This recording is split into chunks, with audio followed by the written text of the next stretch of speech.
James was a new engine who lived at a station at the other end of the line. He had 2 small wheels in front and 6 driving wheels behind. They weren't as big as Gordon's, and they weren't as small as Thomas's. The fat controller told him, "You're a special mixed traffic engine. You'll be able to pull coaches or trucks quite easily." But trucks are not easy things to manage, and on his first day, they'd pushed James down a hill into a field. He'd been ill after the accident, but now he had new brakes and a shining coat of red paint. The fat controller was quite kind to James. "The red paint will cheer you up after your accident. You can pull coaches today, and Edward can help you."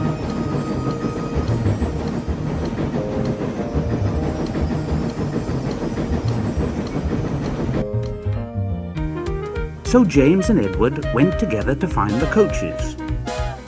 Edward knew all about coaches and trucks.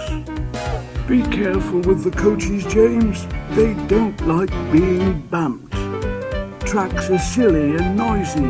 They need to be bumped and taught to behave, but coaches get cross and will pay you out." They took the coaches to the platform and were both coupled on in front.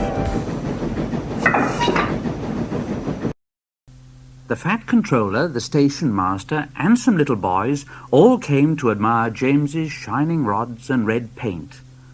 James was so pleased. "I'm a really splendid engine. I'm so excited. I feel like going..." James let off steam.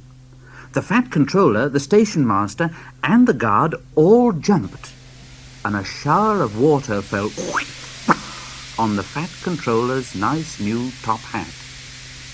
Then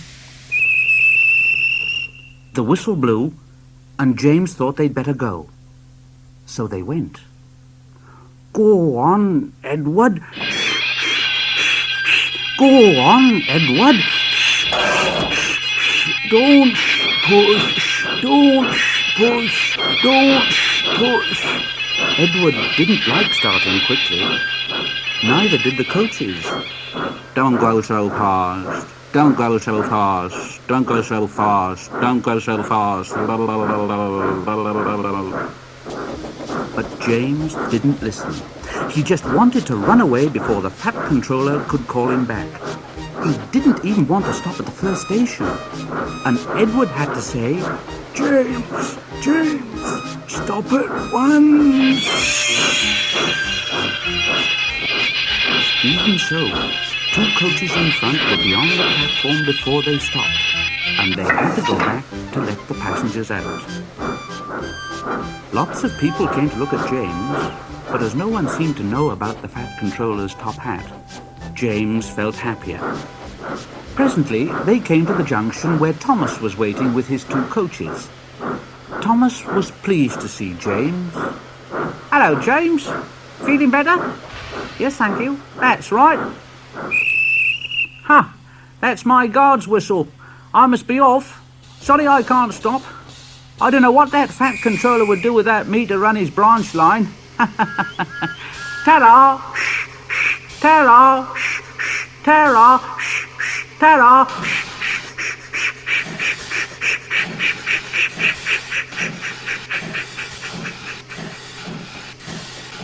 And off he puffed with his 2 coaches into a tunnel. Edward and James pulled away from the junction. They passed the field where James had had his accident. The fence was mended, and the cows back again.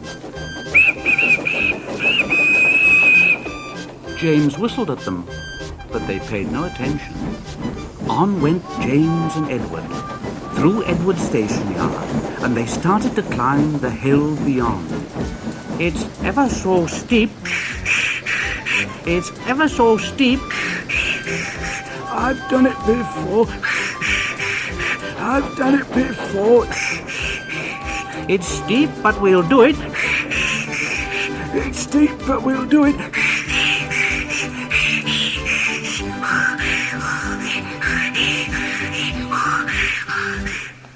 and the two engines puffed together as they pulled the train up the long hill. They both rested at the next station, and Edward told James the story of how Gordon had stuck on the hill and he had had to push him up. James laughed so much he got hiccups.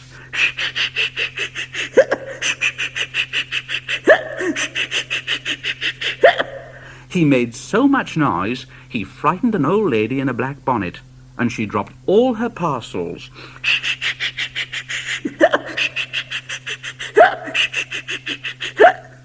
Three porters, the station master, and the guard had to run after her, picking them up. James got quieter in his shed that night. He had enjoyed his day, but he was a little afraid of what the fat controller would say about the top hat.